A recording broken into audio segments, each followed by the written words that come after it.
Hello प्यारे बच्चों, आज हम लोग देखने वाले हैं इतिहास के बहुत ही महत्वपूर्ण युद्ध। साथ ही किन शासकों के बीच ये युद्ध हुए हैं।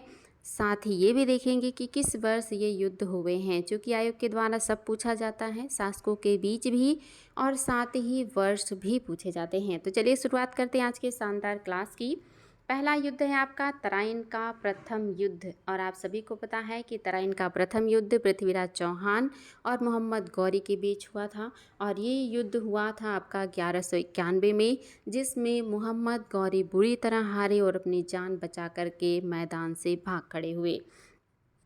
यही युद्ध दोबारा फिर से हुआ, यानी कि मोहम्मद गौरी ने अपनी सेना को मजबूत किया और उन्होंने दोबारा पृथ्वीराज चौहान पर आक्रमण किया और ये कहलाया तराइन का द्वितीय युद्ध।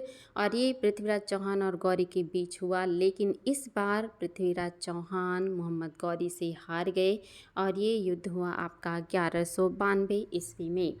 नेक्स्ट युद्ध है वो है आपका चंदावर का युद्ध। मोहम्मद गौरी और गढ़वाल वंश के शासक जयचंद के बीच ये युद्ध हुआ है बच्चों। और इस युद्ध में मोहम्मद गौरी की जीत हुई और जो गढ़वाल वंश के शासक है जयचंद ये हार गए। याद रखिएगा, इस युद्ध के बाद उसको बहुत सारा क्षेत्र मिला, जिसमें बनारस इलाहाबाद तक का इलाका भी शामिल था। यानी कि अब मोहम्मद गौरी के पास दिल्ली तक का जो इलाका है वो इलाहाबाद और बनारस लेकर के उसके साम्राज्य में शामिल हो गया था। यह याद रखिएगा, एग्ज़ाम में पूछा जाता है। नेक्स्ट जो आपका देख रहे हैं आक्रमण वो है तैमूर लंग का आक्रमण। इसका आक्रमण हुआ है मोहम्मद शाह तुगलक के शासनकाल में, जो कि आप जानते हैं कि ये तुगलक वंश के सबसे कमज़ोर शासक हैं। और इसी आक्रमण के साथ तुगलक साम्राज्य का अंत हो गया और सैयद वंश की नींव पड़ी थी। और ये आक्रमण देख रहे हैं आप 1398 में हुआ। नेक्स्ट जो आक्रमण है ये भी एग्जाम में बहुत बार पूछा गया है, घटोली या खतोली का युद्ध। ये हुआ है राणा सांगा और इब्राहिम लोदी के बीच, जिसमें राणा सांगा ने इब्राहिम लोदी को हराया और ये घटना है 1518 ईस्वी का। नेक्स्ट युद्ध है पानीपत का प्रथम युद्ध। और ये युद्ध बहुत ही फेमस है, जिसमें बाबर ने इब्राहिम लोदी को हराया और ये घटना है 1556 ईस्वी का, जब बाबर ने दिल्ली पर अधिकार किया था। और इस युद्ध में बाबर ने तुगलमा पद्धति का प्रयोग किया था और इसमें उस्मानी विधि का भी प्रयोग किया था बाबर ने। नेक्स्ट युद्ध जो बाबर लड़ रहे थे वो था खानवा का युद्ध। और इस युद्ध में उन्होंने राजपूतों के बहुत ही शक्तिशाली शासक राणा सांगा के संघ को पराजित किया। और इस युद्ध में बाबर ने गाजी की उपाधि धारण की और साथ ही इस युद्ध को बाबर ने जिहाद का नारा दिया, धर्म युद्ध की घोषणा की थी। और ये आप देख रहे हैं 1527 ईस्वी में हुआ। नेक्स्ट जो युद्ध बाबर के द्वारा लड़ा गया वो था आपका चंदेरी का युद्ध, जिसमें बाबर ने राजपूत शासक मिदनी राय को हराया और ये घटना 1528 ईस्वी की है। और आपका बाबर के द्वारा लड़ा गया भारत में आखिरी युद्ध जो है वो घाघरा का युद्ध है, जो बाबर ने अफ़गानों के विरुद्ध लड़ा था। और ये युद्ध जल और स्थल दोनों पे लड़ा गया था।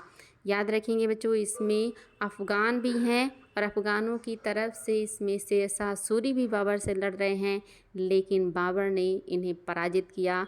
और ये घटना आप देख रहे हैं 1529 की है। अगले साल 1530 में बाबर की मृत्यु हो गई और हुमायूं शासक बन गए थे। तो अगला जो युद्ध है ये दौराह या दौराई का युद्ध है, जो कि हुमायूं के द्वारा लड़ा गया और इसमें हुमायूं को जीत मिली और ये 1532 की घटना है। नेक्स्ट जो युद्ध है वो चौसा का युद्ध है, आयोग के द्वारा कई बार पूछा गया है। और ये युद्ध हुमायूं और शेर शाह के बीच हुआ था। इस युद्ध के बाद शेर खान ने अपने आप को शेर शाह की उपाधि से विभूषित किया था। और इस युद्ध में हुमायूं बुरी तरह हारे, कर्मनाशा नदी में जान बचाने के लिए कूद गए घोड़े के साथ और यहाँ पे इनकी जान निजाम नामक भिश्ती ने बचाई, जिसे एक दिन का सुल्तान बनाया था हुमायूं ने। और वो अपने शासनकाल में चमड़े का सिक्का चलाया था। और ये घटना आप देख रहे हैं 1539 का है। चौसा का युद्ध 1539 में हुआ। नेक्स्ट जो युद्ध है बहुत ही शानदार युद्ध था, ये था कन्नौज का युद्ध, जिसमें हुमायूं को शेरशाह सूरी ने पूरी तरह से पराजित किया और हुमायूं को भारत से निर्वासित कर दिया। और अगले 15 वर्ष हुमायूं इधर उधर मदद के लिए भटकते रहे और ये युद्ध हुआ था आपका 1540 ईस्वी में।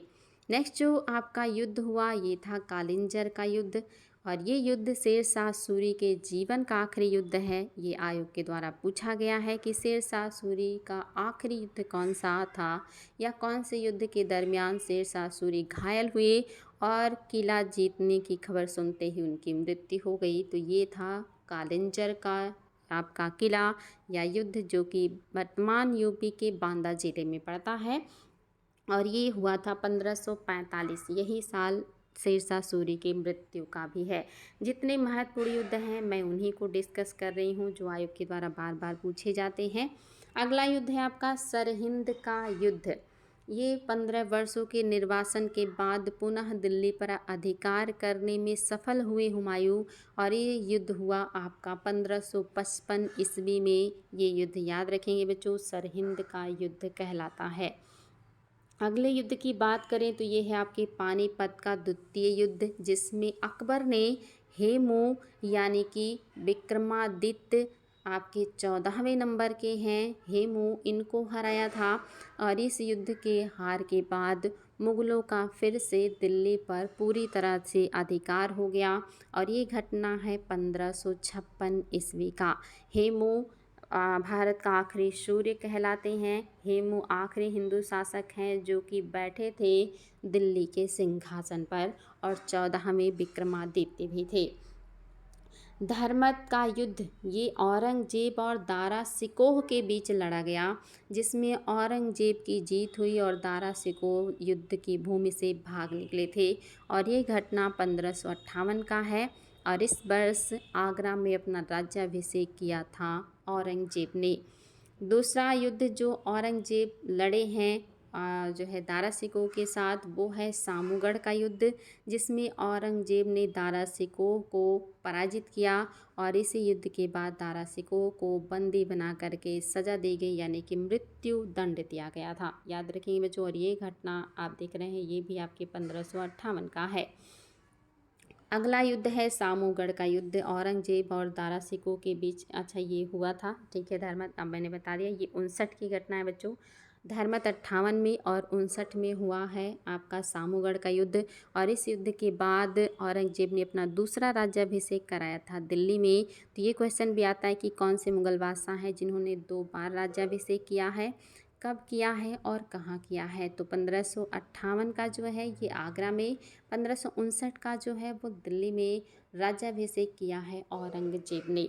अगला जो युद्ध है वो है खजुआ का युद्ध, और ये युद्ध भी मुगल शासक औरंगजेब और उनके भाई शाह शुजा के बीच हुआ था, और इस युद्ध में भी औरंगजेब को ही जीत प्राप्त हुई थी। शाह शुजा अपनी जान बचा करके भागे थे, और अराकान युमा के पहाड़ियों की जनजातियों ने इनकी हत्या कर दी थी। अगला युद्ध जो बहुत ही ज़्यादा पूछा गया है वो है तालीकोटा का युद्ध। इसे बन्नी हट्टी का युद्ध या राक्षस तंगड़ी का युद्ध भी कहते हैं। तो याद रखेंगे इसे बन्नी हट्टी का युद्ध, साथ ही राक्षस तंगड़ी का युद्ध भी कहते हैं। और इस युद्ध में विजयनगर साम्राज्य को बुरी तरह हराया था दक्कन शक्तियों ने। दक्कन शक्तियों में उस समय आपका बीदर, गोलकुंडा, बीजापुर, अहमदनगर ये सारे शामिल थे एक तरफ, और अकेले विजयनगर साम्राज्य, और इन सभी ने मिल करके विजयनगर साम्राज्य को बुरी तरह हराया, और इसके साथ ही विजयनगर साम्राज्य का पतन हो गया। अगला जो युद्ध है ये है तुकारोई का युद्ध। आपके लिए नया होगा, याद रखिएगा अकबर ने इस युद्ध को 1575 ईस्वी में लड़ा है। तुकारोई का युद्ध अकबर के द्वारा लड़ा गया 1575 ईस्वी में। ये समीक्षा अधिकारी में पूछा गया था। हल्दी घाटी का युद्ध तो आप सभी को पता है कि ये अकबर और राणा प्रताप के बीच लड़ा गया, और इस युद्ध में अकबर की तरफ से जो नेतृत्व कर रहे थे वो मान सिंह और आसफ खां हैं। अकबर स्वयं नहीं हैं, बल्कि मान सिंह और आसफ खां युद्ध लड़ रहे हैं अकबर की तरफ से। और जो आपके यहाँ पे राणा प्रताप हैं, राणा प्रताप याद रखेंगे बच्चों, राणा प्रताप के जो सेनापति हैं ये हिसाब में पूछा गया है, ये हकीम खान सूर हैं, जिन्होंने राणा प्रताप की तरफ से युद्ध का नेतृत्व किया था सेनापति के रूप में। और ये घटना 1576 ईस्वी का है। और आप सभी को पता होगा कि राणा प्रताप जो है इन्होंने कभी भी मुग़लों की अधीनता स्वीकार नहीं करी और ये आखिरी तक मुग़लों से लड़ते रहे और धीरे धीरे करके इन्होंने ज़्यादातर क्षेत्र मुग़लों से अपना छीन लिया था। तो इस तरह से ये महत्वपूर्ण मध्यकालीन जो आपके युद्ध थे जो आयोग ने बार बार पूछे हैं वो सारे मैंने आपके सामने डिस्कस किए हैं बच्चों। यहाँ से एग्ज़ाम में बार बार क्वेश्चन आते हैं तो इसको थोड़ा 2-4 बार रिवाइज़ कर लीजिएगा। अगर किसी तरह की असुविधा होगी तो कमेंट बॉक्स में लिखिएगा। क्लास कैसा लगा 2 लाइन ज़रूर लिखें। फिर ऐसे ही किसी शानदार टॉपिक से के साथ आप लोगों से मुलाकात होगी। आज के लिए इतना ही। Thank you.